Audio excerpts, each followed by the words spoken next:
Our speaker is Scott Carley. He is known as the Changer Energizer. People who want their organization, their executive leadership team, or in their own life, to want to be able to change and develop, seek Scott out. He is an expert in casting vision, repairing fractured teamwork, and priority management. He is a natural entertainer and a storyteller. So get out your milk and cookies and your blankie. He tells stories that capture the imagination of his audiences. His quick humor and energy are contagious. Of course, this is all stuff that he's telling us. So, but I'm sure that the reality will live up to the hype. He is a tenured Vistage speaker and executive business coach. He is program chair and on the board of the Austin National Speakers Association.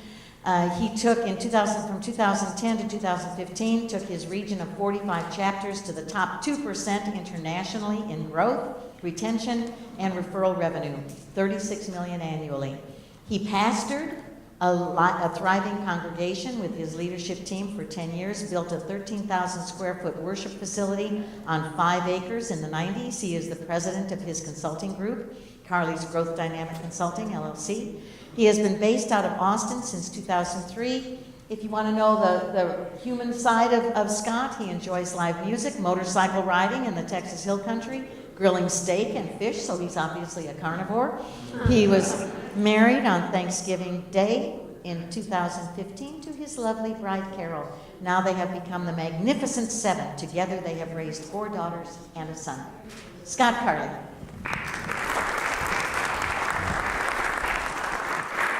Well, thank you very much. Good morning, everyone. Good morning.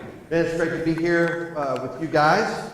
My daughter, who is graduated, well, I guess a year ago, right this minute is in a phone interview for a new position as a mechanical engineer. So she said, "Hey, Dad, can I talk to you about this?" Or right after, and I said, "Sure. When I get done and you get done, then we'll get together and talk about it." So I'm kind of feeling some of that right now. And I'm sending my prayers and best wishes for her. So it's really great to be here today. She mentioned some things in my resume. So I'm in business for myself.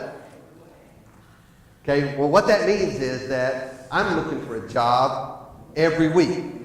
So I am constantly on the prowl, on the look for my next opportunity, whether that's a speaking engagement or consulting opportunity or a coaching opportunity, whatever it is. So I've learned the power of the topic that I'm going to address with you today, and that is energizing your relationship currency. Your relationship currency is one of the most important things that you have, and that's the people not only that you know, but the people who know you, and that's really critical. So about a month ago, I got an email, and so it was an email from Mary, and Mary said, "Hey Scott, you don't know me, but Shannon, somebody that you don't know either, recommended you to me for a speaking engagement. We had a speaker who had to cancel locally, and so I need to fill that spot. It's at the new Fairmont Hotel the first week of April, and so we need you to come in and do a breakout session. Would you be available?" So I think to myself, Fairmont Hotel, brand new hotel, attached to the convention center here in Austin, a topic that I can address, priority management, in front of a brand new event coordinator. Yes, I'm available. And so we took all that and got set up, and I'm pretty excited about that. The big deal is that I don't know the person that recommended me. And so I asked her, I said, "Could you give me the contact information of that person so I could personally get to know them and send them a great big thank you letter for recommending me to do something that apparently she's just heard about. That's real. That's real time today. And some of the jobs that you're looking for, the opportunities that you're looking for, could come from your relationship currency that you know directly or indirectly. And that's really what I want to address today.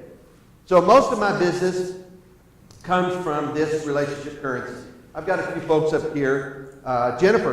Jennifer and I met, I don't know, maybe 15 years ago. And we traded business. She did graphics design, and I was a business coach, and she needed some help with her business, taking it to the next level, and I needed some graphic design. She's the one that designed my business card, and some of the backdrop that you actually see on these slides, she's the one who designed that. So I got to know Jennifer, and she got to know me, and then Jennifer recommended me to Reagan. Reagan was a friend of hers. They weren't in the same business together. And Reagan was building her business for a company known around the country called Mary Kay. And so Reagan was a director for Mary Kay. She was doing pretty good with it. And so after we started coaching and I got her into one of my sessions, she called her mother and she said, "Hey, Mom, I know you're on your way home from Dallas and you're probably tired. You really need to drop into my class." And her mother said, "I'm not dropping into your class. I've had a long conference. I am tired. No, thank you." And she said, "Mom, look, I'm telling you, there's about 45 minutes left of this class. You need to get in this class because this is stuff you need to hear." And so she reluctantly showed up to the class. Her mother is a regional director for Mary Kay, a national. And so what that means is she has hundreds of directors underneath her. She's one of the top ladies. So she comes into the class, sets her big purse down, and goes through the last 45 minutes of my session. At the end of it, she says, "So how much does it cost for you to coach me?" And I gave her a number. She wrote me a check, and so I started working with her. 6 weeks into that, she said, "I'm having a group of Mary Kay girls from around the country come in town to be at my house, and I want you to come out, and I want to introduce you to them." Out of that, I picked up 6 clients. She brought me in on a telephone call. Out of that, I picked up 13 Mary Kay clients. I've coached Mary Kay ladies around the country, helping them to pick up the keys to their pink Cadillacs. All of that came from Jennifer and relationship currency. It wasn't just that you're good at something or you have a skill set at something, but it's who you know and who knows you. And that's a big deal. Drew Rankin. Drew Rankin is the CEO of CMAC, Connecticut Municipal Electric Energy Cooperative. And so what that means is that in rural communities, they don't get their energy from the big city. They get it from rural cooperatives. So he manages one up in northern Connecticut. So he heard me at a Vistage meeting, and so since he heard me at that Vistage meeting, he hired me to come in and train his staff. So I went in, trained his staff, and then he hired me to coach about 7 or 8 of his staff members, and one of them was Lisa. Lisa was like the executive assistant. Well, Lisa was connected to a group of people that had conventions all over the country for the Association of Rural Electric Energy Cooperative. She recommended me to Gene. Gene was the person who set up the speakers, put me on the schedule, and now I speak at their conferences, and all of that started with him and the relationship currency. You never know where things can take you when you're building relationships with the people that you're around. Can anybody understand what I'm talking about today? Yeah, I just can't tell you how important it is to build those relationships. Relationship currency closes business 86% faster than any other form of advertising. Now, you and I know that's true because you've seen a lineup of candidates for a job, and in that lineup of candidates, you looked them over and mentally you said, not qualified, maybe qualified, not qualified, maybe. certainly not qualified, but somebody got the job who was less qualified than you were. Has anybody ever seen that happen before? How'd that make you feel? Yeah, it makes me feel aggravated too. But you know why they got the job and you didn't get the job? Relationship currency. It's who knew them or who they knew. It's the relationship. Wow. So I taught this session at a Security Energy Association several months ago in Houston. The first speaker was the Coast Guard, the captain of the Coast Guard for the Texas and the Gulf Coast. He came in and talked to us about keeping the Gulf Coast secure from attacks. The next person that got up was the head of the FBI for that area. He told us to close down our cameras, not take any pictures or do anything during his presentation. The next speaker was the leader of FEMA, who was running the operations for the hurricane that came in and destroyed Houston. Then I was the next speaker. So I was a little intimidated by all these really big shot people that were there. But I talked about relationship currency. At the end of it, one of the lead FBI agents. Anybody ever heard of the FBI?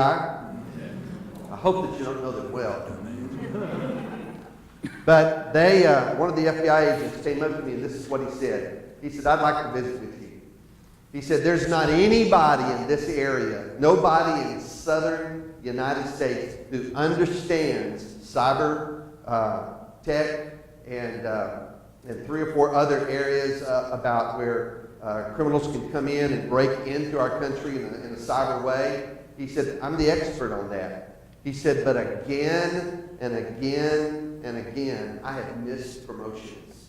People who are less skilled, less knowledgeable than I am are promoted ahead of me. And I said, wow, that's probably pretty tough to take.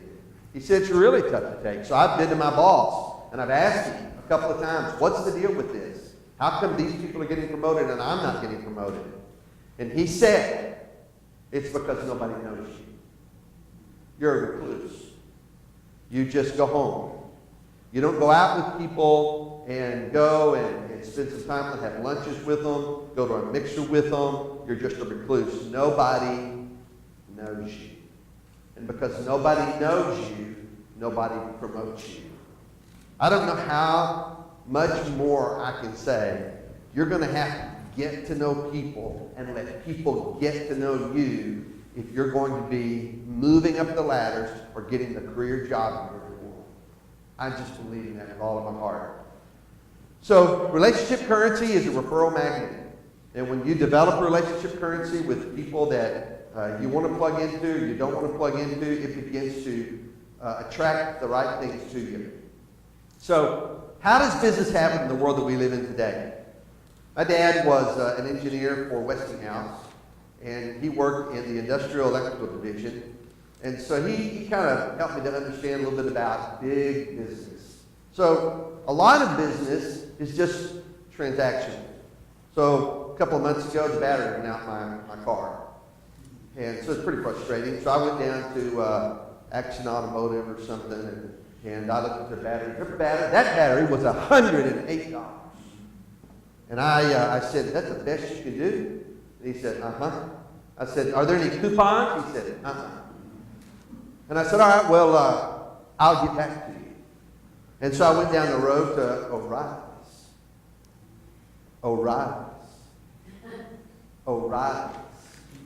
and I have a relationship now because their battery was $79. And they gave me the tools to change it. And I went outside and I changed it. But look, folks, it's just a battery. Honestly, if Walmart had been open, I probably would have bought the battery from Walmart. Because there's a lot of business that is just transactional. Somebody buys something and they're not really doing a lot of deep dives. They're not Googling it out. They're not going to LinkedIn. They're not checking it out on social media. They just go buy a flipping battery. Does that make sense? A lot of it's transactional. Don't let yourself get into transactional thinking when you're looking for a job. The next level is relational. Now, that little piece of apparatus there, something that Westinghouse makes, is used. They don't sell those things with a coupon or a discount. Those things cost into the hundreds of thousands just short of $1 million to purchase one of those. That's what my dad sold for Westinghouse. Lives in Alaska, worked on the North Slope. When he lived in Louisiana, worked with Dow Chemical and Arco and some of the other companies. And it took a long time for my dad to be able to sell that kind of thing. And it was built about relationships. And he built relationships with Arco and Dow Chemical and the leaders and the people that are in those organizations. And over a period of time, they began to trust my father and trust Westinghouse to provide what they needed. Because they knew as they built that high level of credit score with my dad, that if they bought something from Westinghouse and it needed to be augmented or changed or something needed to be done with it, my dad would make sure Westinghouse made that happen because of the relationship that was there. So business happens in relationships. And the bigger the position, the more critical, the more important the relationship is. All things being equal, we would rather do business with people we know, like, and trust. If we know people, somebody walks into the room and they know your name. They've heard your name. They know something about you. They've seen a write-up. There's something. They know you. They like you. Have you ever met somebody who's just not likable? Yeah, you have. I got a son-in-law. I got 2 daughters. And, sweetheart, I love your kids. They're great. I love your boyfriends. But, sometimes there are people you don't really like. Well, if you're not a likable person, there's a book called How to Win Friends and Influence People. Go read it. It really is important that people learn to like you. And we all have things about us that are likable. And so you want to cultivate that. And part of the way that you cultivate that is hang out with people. We like to do business with people we know, we like, and we trust. And I'll talk about trust a little bit more. The trust is made up of intent, integrity, capabilities, and results. Trust is something that you can cultivate with people. And if you don't feel like you have trust with them, it's something that you can really build. In a couple of weeks, I'm going to be speaking on that at Job Seekers. So it's something that I have a lot of passion about. Now, occasionally we get into the position where when we meet people, all we think about is, hey, you got a job for me? Hey, you got a job for me? Hey, can you hire me? And how do you think that makes people feel? They don't like it. They would like for you to develop some kind of rapport before you go for the throat in a JOB. And people who just come in without rapport and it's just based on my skill set, then they have what we call commission breath. And if you're coming in for the throat and all you want to talk about is your JOB and you can't develop some rapport, you need to give yourself an Altoid to get rid of your commission breath and learn how to cultivate some relationship currency. Can you relate at all? Okay, good. All right, let's keep going. So, we live in a world where sales cycles are longer. Would you agree with that? So, you got up here and told us about the new job that you got. Congratulations, that was a pretty short cycle. February to March, is that 60 days, 45 days? It was 4 weeks. 4 weeks. But I have to tell you, I had started before, and I'm exhausted from everything that I've been doing. I have been networking, going to every job club, every event, talking to many people that I know. Yeah, so that's typically a very short sales cycle in getting a job.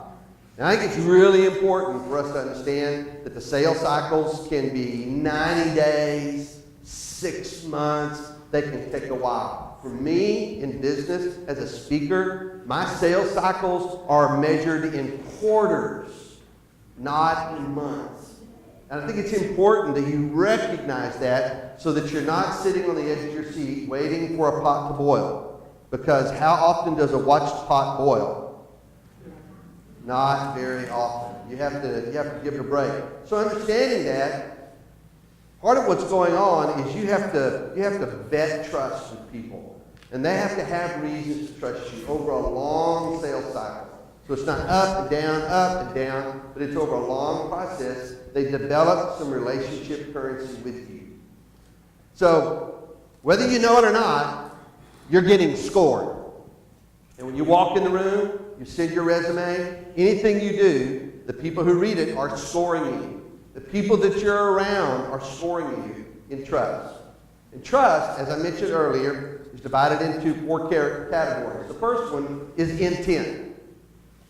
People measure your motive, your agenda. What is your intention here? Now I want you to think about this for a minute. There are some people who hire you for a job. But the other people, and somebody mentioned it about long term, that they're trying to pull you into a career. Is there a difference between a career and a job? Sure. Absolutely. Is there a difference for just going to work for somebody who will give you a check every 2 weeks versus somebody that you'd like to get into their company because it's going somewhere and you'd like to be going somewhere with them? Okay, people measure your intent. Do they think that your intention is short term because you're looking for something else while you're there? Or because you really want to plug into this and become a part of it? So people are measuring your intent by what you say, what you do, a lot of other things. They're also measuring integrity. Integrity has to do with your character.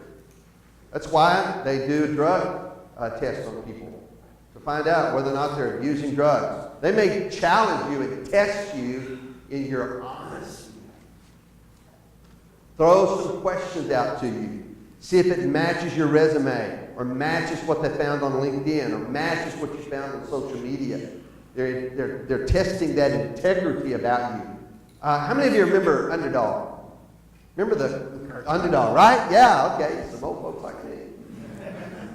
And when Underdog, somebody threw him a coin, what did Underdog always do when he got that coin? He'd bite it. Why? Why would he bite it?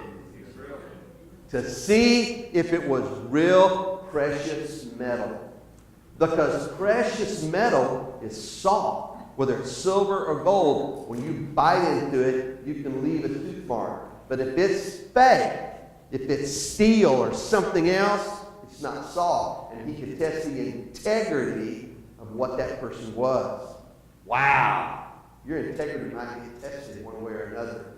Another thing that trust involves is capabilities. Man, that's just your skill set. That's what you can do. I love the fact that we have gentlemen here who are putting out classes where we can improve our skill set. We can add to the skill set. I've got a client who hired an individual that they loved their personality. They on paper, they sounded really good, had a really good experience. But when they got them in, the company ground to a halt in just 2 short weeks. Because this person, though they were very good at a lot of things, had no computer skills. Didn't know Excel, didn't know Microsoft Word. There were a lot of pretty standard things that they just didn't have any skill set in. And that was very important to be able to run that organization. So what did they do? Put them into a crash course. And thankfully that person was able to do the curve, learn the material, and keep going. So our capabilities, that's very critical in trust. The last one is results. Results. Can you move the needle? And people are looking at that. So here's my point. My point is that trust is a very important aspect of how people are scoring you. And just like you have a financial credit score, you have a trust credit score using these variables. And what's cool about this is that you can augment your trust credit score by improving these variables. And it's only done through behavior. What you say doesn't change your credit score in trust, but the behavior that you give does. So I love what Kathy said. If you're in between jobs, and you've gotten some certifications to put on your resume Does that increase or lower your trust credit score? It increases it. If you're busy in volunteer organizations helping out, does that increase or decrease your credit score? It increases it. That's exactly right. So there are many things that you can do to increase that. And in your conversation and in your resumes, when you're adding things that increase your credit score, people have a tendency to say, yes, come on board. Because trust is huge. Trust is a big deal.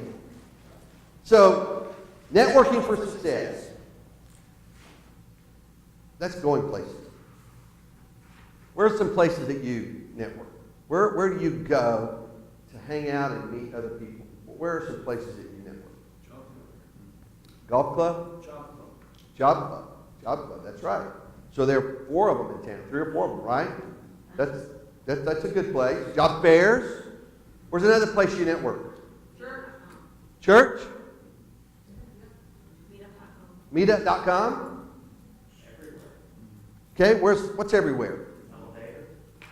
Okay. Okay. Starbucks. Yeah. Sports team. Yeah. He kind of hit the head on the nail on the head. You are a networking event anywhere you go.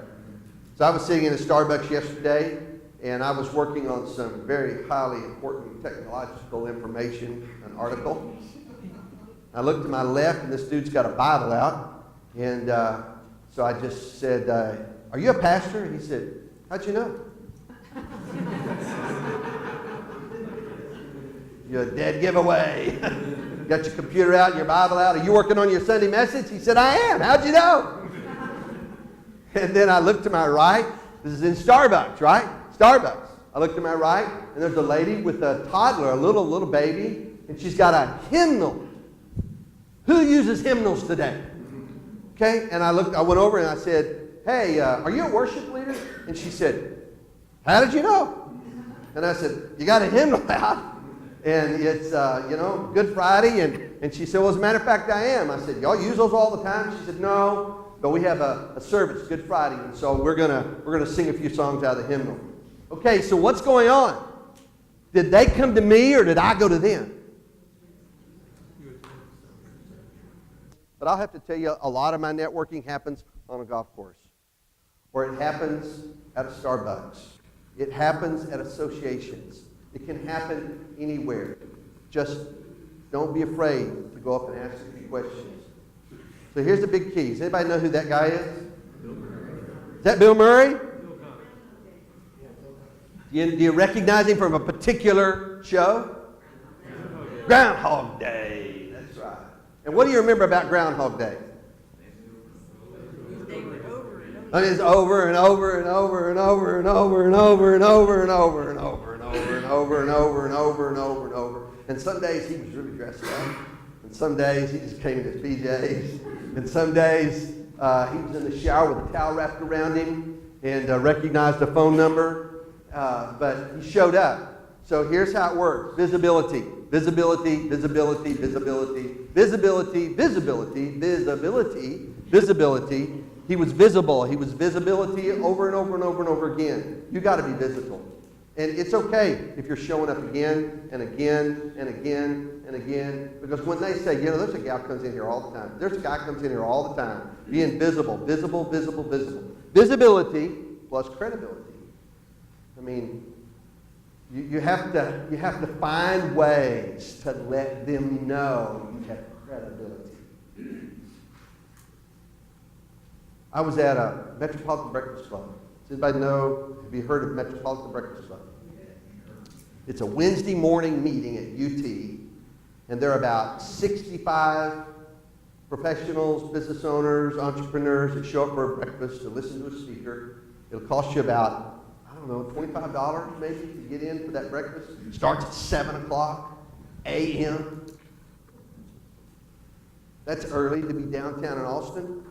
So anyway, I was there. I was actually on the board there for a while. But we were in line going through the buffet.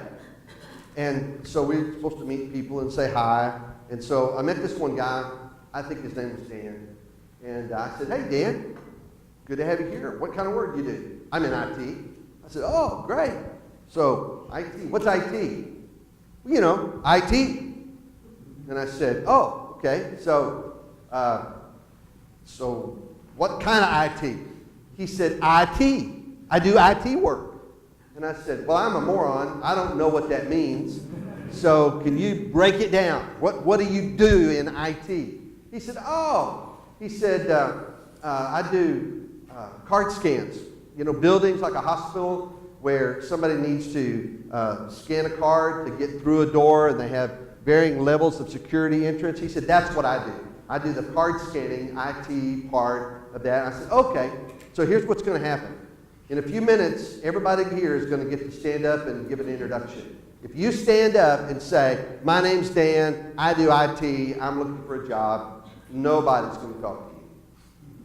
But if you stand up and say, hi, my name is Dan, I do IT security badge clearance for ascending levels of access, I'm looking for my next opportunity, somebody will come and talk to you.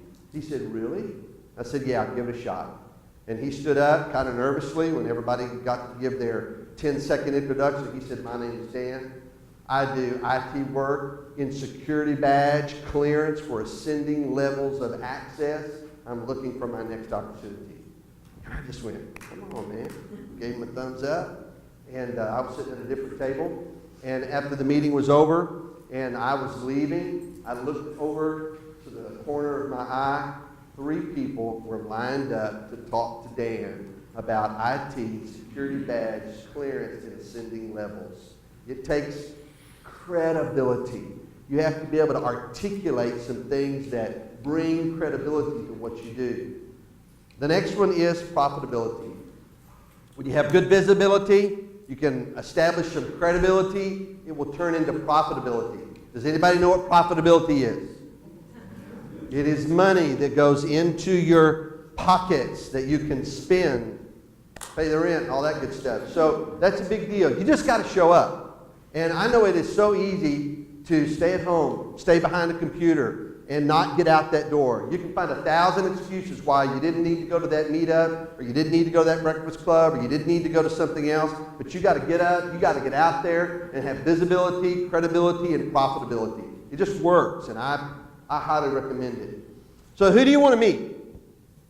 You need to be able to answer that question. Who do you want to meet? If I was at a networking event and I met you, I would ask you that question. Who can I introduce you to? That's one of my pickup lines. Who can I introduce you to? I want to be able to show you somebody, and I'm valid about that.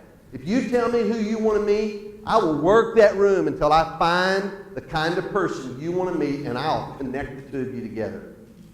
That's a very important thing. So who's your target market? Are you looking for decision makers? And my kind of work that I do, there's a lot of people who are really interested in what I do. But I need to talk to decision makers because they're the ones that write checks. And so I want to talk to decision makers, not just people who are interested, right? Would you like to talk to people who are interested and make decisions? So you just have to ask about that. Connectors. I like to meet with connectors. What do you think I mean by connectors? What's a connector? Pardon? Somebody who knows somebody. You. Pardon? You. Yeah, I'm a connector. So how do you recognize connectors? Big C on their forehead, yeah. How do you recognize a connector in a room? You're looking around, how can you spot the connectors? It's ones everybody's standing around, okay? And if they're standing around them, that person's a connector. So you want to go find the connectors and you want to meet with them. Well, I found the connector, and Peter Strople. Peter Strople is a very well-connected person locally and around the country. And I went to a place called Friends of Peter, and they used to meet at the Panera Bread Saturday mornings at about 9 o'clock. And I went and met Peter. And there were probably a crowd this size, and they would get together every week, and it was people from all different levels. Some had jobs, a lot of didn't have jobs, and they would just talk about some values and character and some other things. Peter always had a topic, and people would talk about that topic. So I got to know Peter for about a year. And so Peter and I sat down one day, and he said, he said, Scott, what do you really want to do? If you could have anything in the world, what kind of job would you love to have? And I said, I would love to be able to travel around the country speaking to executive teams about priority management. He said, really? Do you have any experience with that? And I said, yeah. You know, I grew a church. I have been coaching professionals locally on priority management. I'm doing it all the time. He said, let me connect you to somebody. He connected me with Sam. Sam is a Vistage chair. Vistage is an international organization of peer-to-peer coaching for C-level individuals. There are about 7 Vistage chairs in town, which means there are about 14 to 21 Vistage groups that meet once a month. And so he said, let me connect you to those, to Sam. I met Sam, and Sam said, okay, this is relationship currency. Peter knows, likes, and trusts me. I have a high score level of trust with him.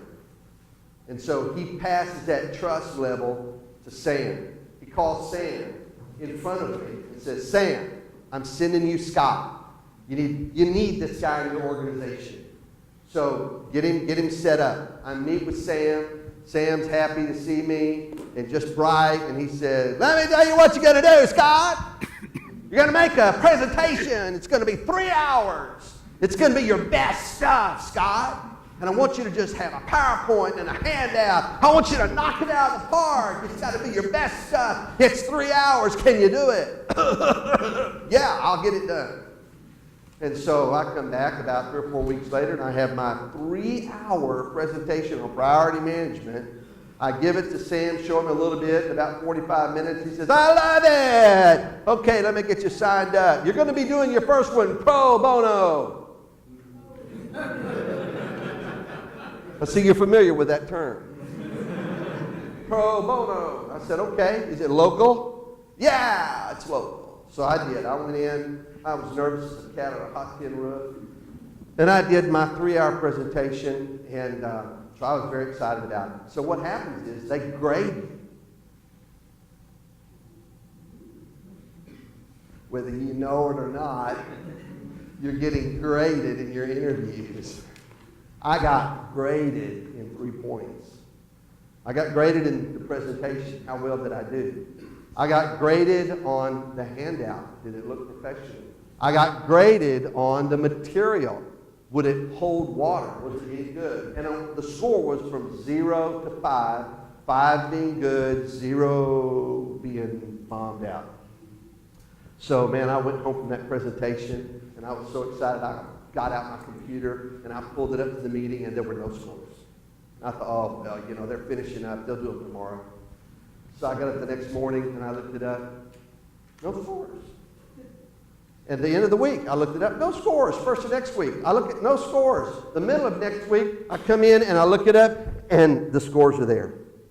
Oh, my God. I just closed my eyes. I hit enter, and I thought, okay, they're fixing to come up. Oh, God. I hope they're okay.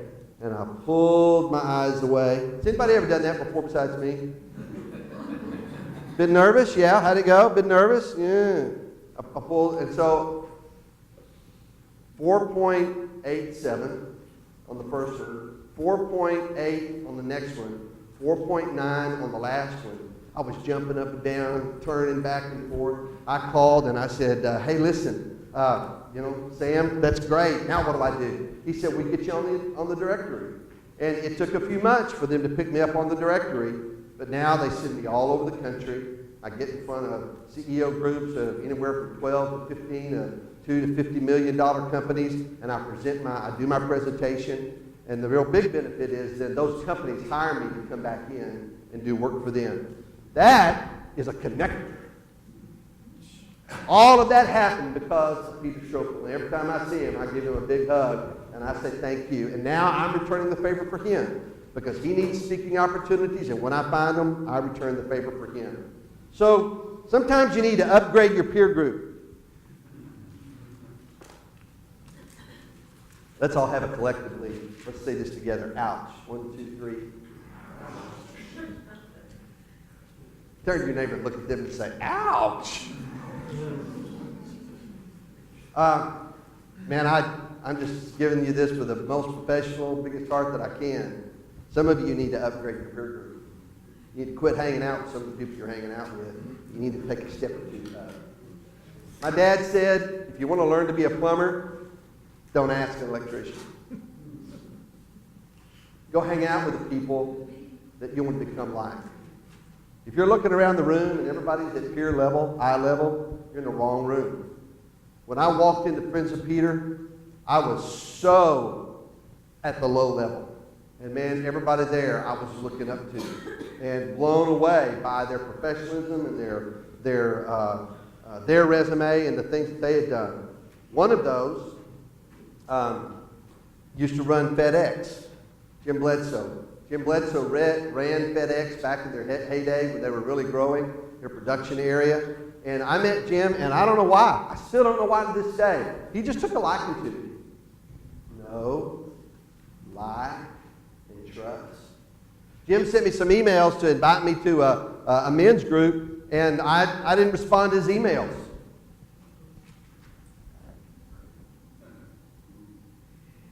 Yeah, that's right. Didn't go very well.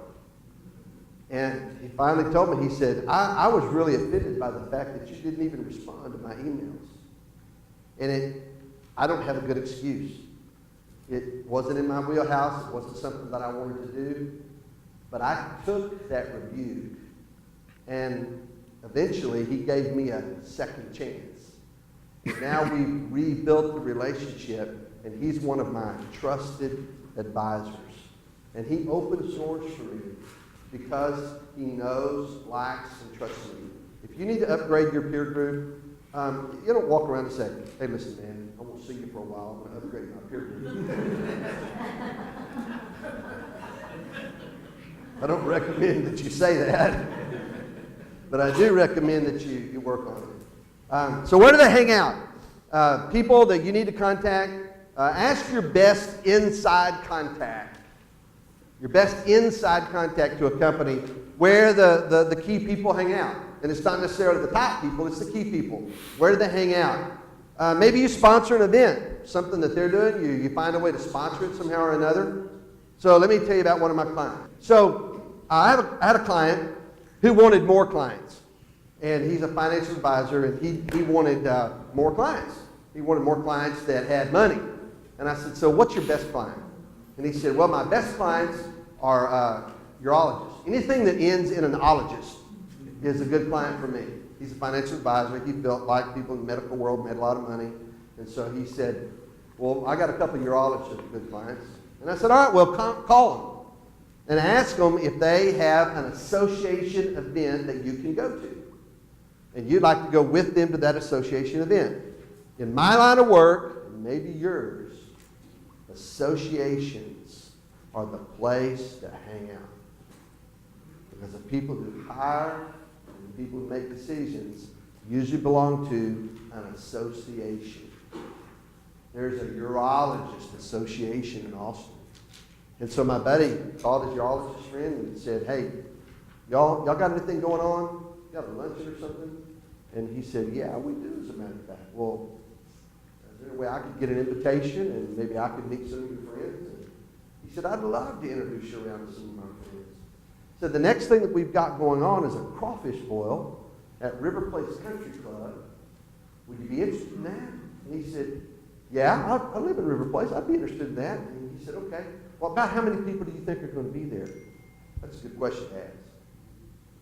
He said, I don't know, 400 or 500. And he said, yeah, I'll be there. So he called me back immediately, and he said, hey, Scott, got an invitation to a crawfish boil, Urologist Association. I said, okay, we'll sponsor it. Sponsor it, and if you do, they'll let you put a banner up or something. And so he, I don't know, a couple $100 or $100 to sponsor, a portion of it. And he got a banner put up, and he said, but I want you to go with me. And I said, oh, man, okay, if I must.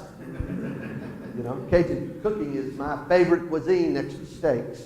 And so I went with him. So we're there in shorts and a hat.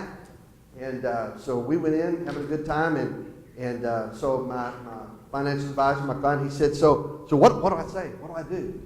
And I said, you just tell them that you are a tactical financial advisor who doesn't use his gut feeling, but uses his strategy to manage your finances. And so we just gave him a little bit of a spill. So he went out there and started networking, and so he starts talking to this guy who's a cardiologist.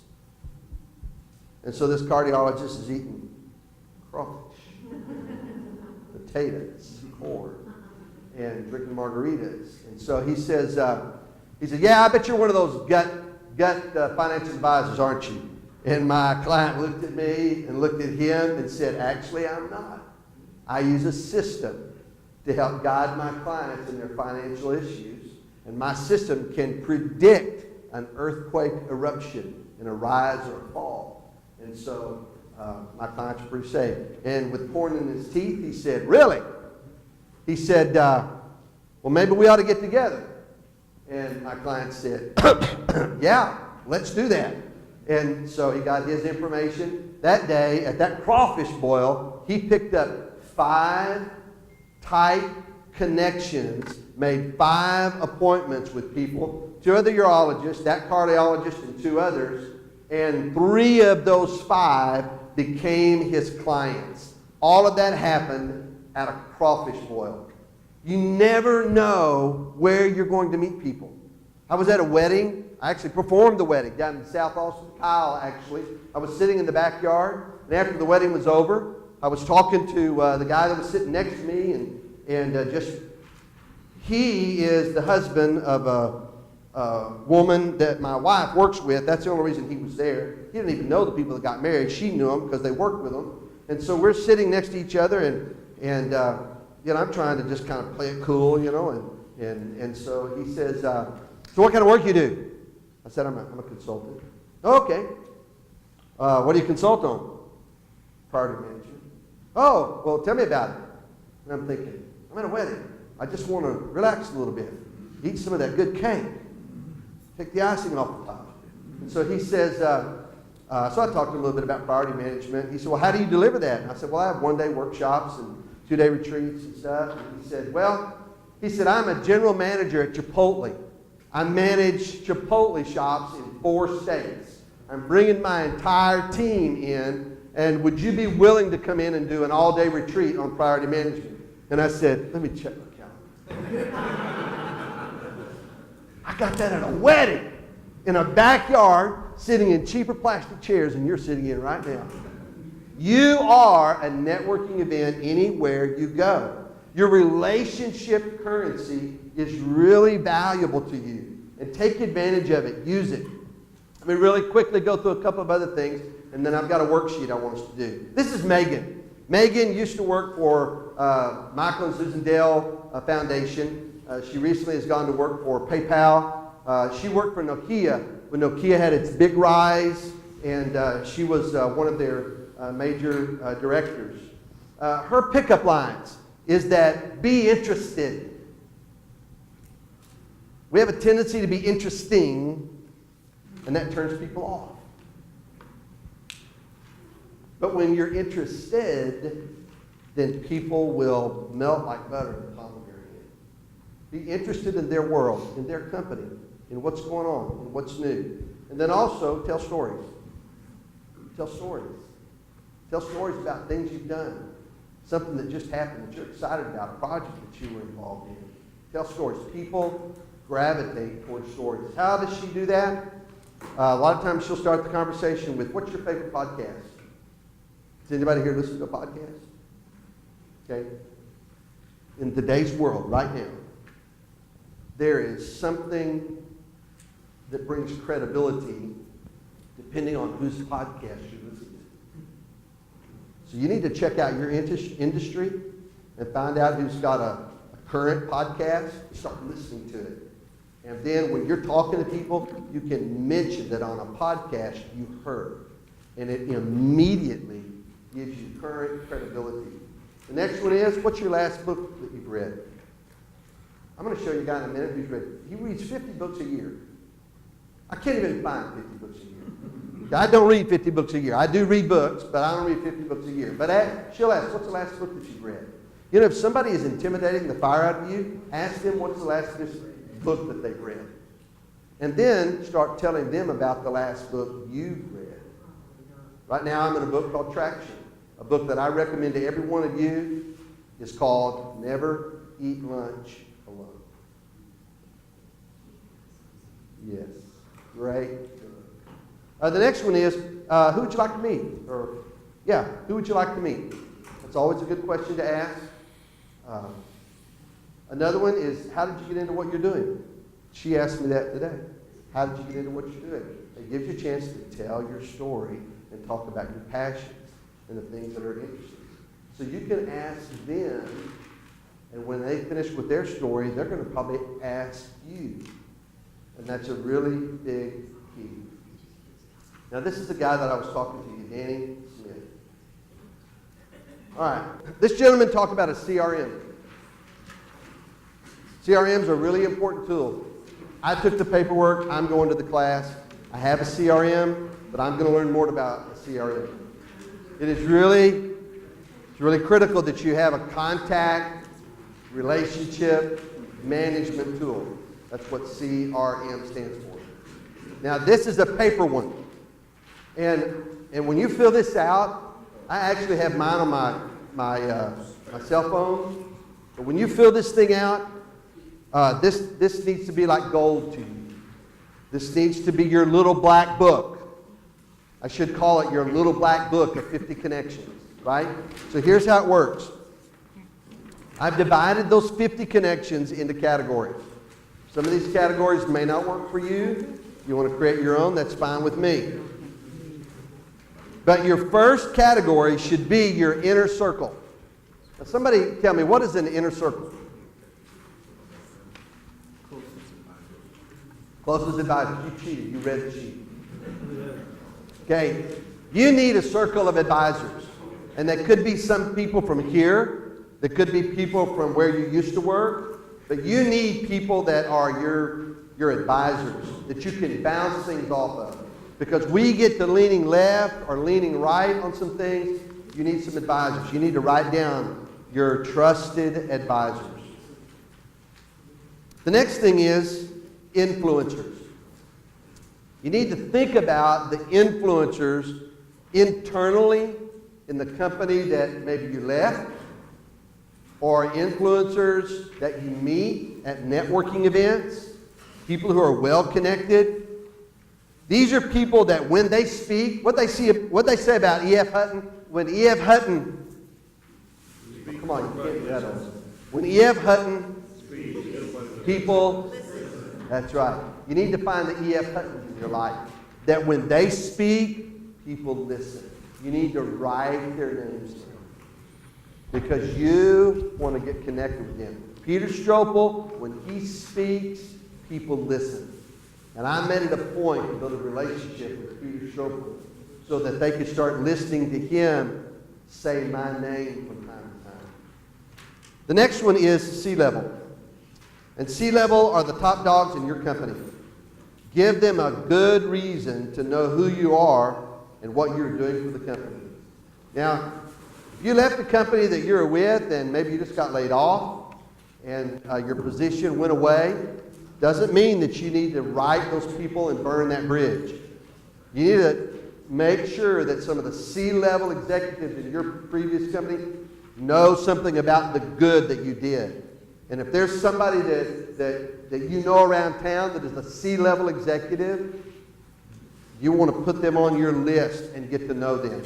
Because they have a tendency to be the decision makers. And C-level people talk to other C-level people. They talk across the board. There's a company that I've worked with downtown Austin. Downtown Austin is a coordinator of a bunch of those C-level people. And so, yes, Whitford and I are good friends. And we're going to continue to be good friends because he's connected to a lot of people in Austin. Promotion decision makers. If you're in a company, somebody was talking about that they were in a company, but they want to rise up in that company. Who was that?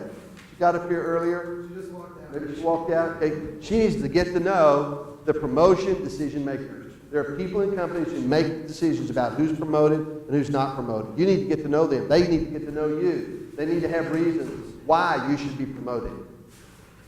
And then peers, raving fans, and cheerleaders. We all have peers. We all have raving fans, people who think we're awesome. Whether they're right or wrong, doesn't matter.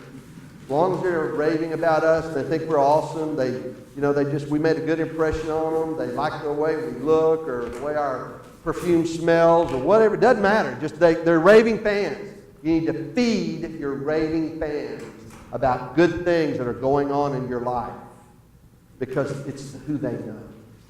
It's who they talk to. And then outside peers, customers, and connections. My daughter's working for a company right now, and she's really thankful she got that job fresh out of school. But based on what she knows about that company from the inside, she's ready to move on. And she's moving on. She's in an interview right now. So thank God for that. But I told her months ago, you need to make connections with all the vendors that you've talked to, all the outside people that you've talked to, all the people in projects that you've talked to, people in other engineering companies that have gotten to know you. You need to build a relationship currency with all of those people because you never know. If you step outside where you're working right now, they may pick you up and take you in because they're looking, boy, if she ever quits that job, I want her. And you don't know that somebody hasn't been saying that about you because they respect the work that you did. You have a high trust score with people outside the company that you did business with, and they want to pick you up and bring you in. So how do you work this relationship currency? So I kind of went through it here in your notes, but I'll go ahead and take you through it. The strategy. Contact each person on the list over a 90-day cycle. So every 90 days, all 50 people are going to hear from you at least once. And what I do, I have one of these. A lot of my successful friends have one of these. And every week, I pick 6 or 7 people from different categories. So I only have to contact 6 or 7 people a week. Do the math. Okay, so I contact them, and what do? I just call up and say, hey, what's going on with you? What are you famous for this week? Hey, what's going on?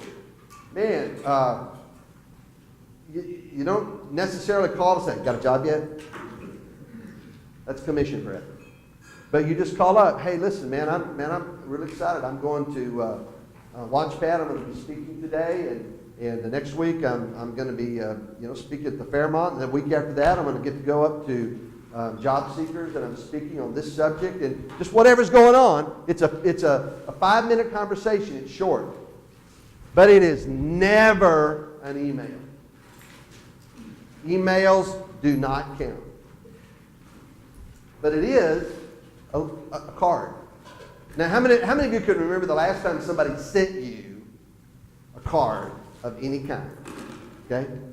All right, I got 5 people here. Okay?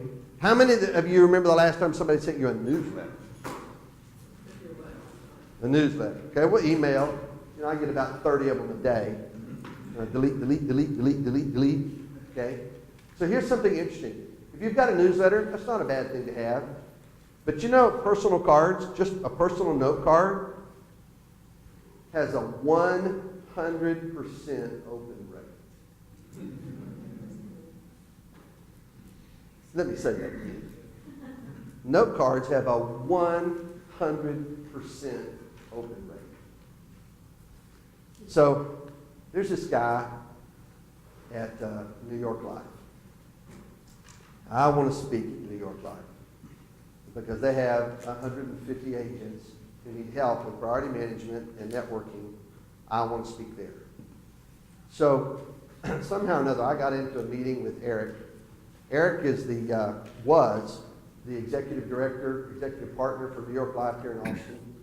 And man, I don't know what happened, but he and I got off on the wrong foot. And I think it was probably because I didn't wear a tie. I went to speak and I didn't wear a tie. spoke to a small group, and we didn't get along. And he never let me back in, nothing for any business there.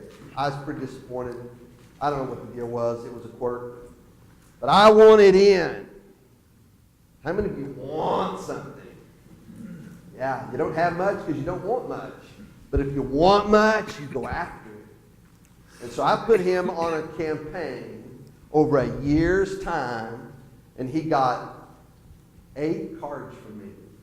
And those cards were sent out from a thing called Send Out Card, and they had tips about time management, and they had phrases and quotes and a few of the tools that I use in time management. But it was not a hey, you need to hire me, hey, come let me speak. None of that. It was just tips and thank yous and all that. So I sent those to him. Never heard from him. And so finally, there was a guy who worked up there and was one of his recruiting partners. And he said, man, I want to get you into New York Life. I'm going to talk to Eric about bringing you back in. And I said, that'd be great.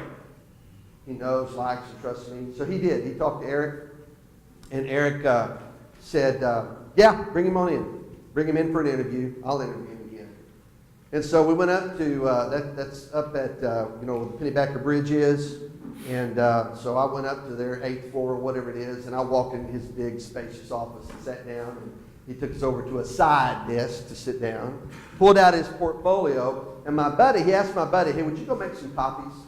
And so he, took the copy, went out and made some copies, and while he was out of the room, Eric looked at me and said, the first time you came here and spoke, I didn't like you. And I just, I didn't like you. And I said, well, I'm sorry, I don't know what I did. So he said, I didn't want you in front of our agents. And I said, well, I'm sorry. I'm very thankful for this appointment today. And he reached under his portfolio and pulled out one of my cards. Not my business card, but the note cards. He said, you've been sending me these over the last 12 months. And he said, these cards have changed my opinion about you. And that's why you're sitting here right now. And I'm going to put you in front of 150 of my agents, and I want you to present to them. Because they have 2 things that they desperately need: priority management and to learn how to network. And I know that you're an expert at that. And 2 weeks later, he put me in front of 145 agents and gave me an hour and a half to speak to them. Out of that, 24 of them signed up for my workshops. It was really cool to me that I was able to rebuild my trust credit score. If you feel like you have a bad trust credit score, you can rebuild it through your relationship currency. Does that make sense? All right. So I'm going to wrap it up. I know I've got some other stuff to show you, but here's how I want to wrap this up. Would everybody pull out your phone, please? Everybody get out your phone, if you don't mind. And so here's what I'd like for you to do. In your phone, there is a place for contacts. Your contact. And your name should be at the top of your contact. Your name and all of your information, right? Okay, so here's what I want to show you. Next time you're at a networking event and somebody asks for a card, this is what you want to say: I can do better than that. And you pull out this contact thing, and I want you to do it right now. So hit your contact number, hit your name, so it brings up your profile, and then scroll down to the bottom somewhere, and it says Share Contact. So when you see that, raise your hand. See share, all right? Now type in this number. Hit that, and then go to Messenger. See, you can do it several ways. Don't email it, but say message. Type in this number, 512 470 0570. And hit send.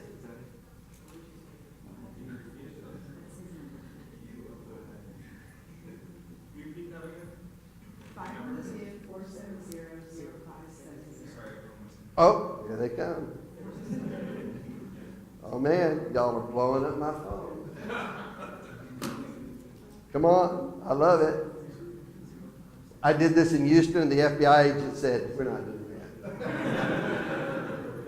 But here's my card. Can I ask you a question about that? Yeah? With the iPhones, they always have your contacts like that, your emergency contact, your ICE and all that. So is there a way from setting that to not to get that? Or should you take an alternative business contact? You can make it an alternative business contact if you want to. I'm not exactly sure how you would do all of that. Your personal information, like I've got a bunch of notes about my blood type and other stuff that's in there, that doesn't go over. So far, I have 14 of your connections that have come to me. Now, here's why this is powerful. Because now I have all of your contact information. And what am I going to do in response? I'm going to send you back my contact information. And some of these people that you're dealing with, it may take them a while to figure it out. They're not really technologically savvy, but a lot of people are.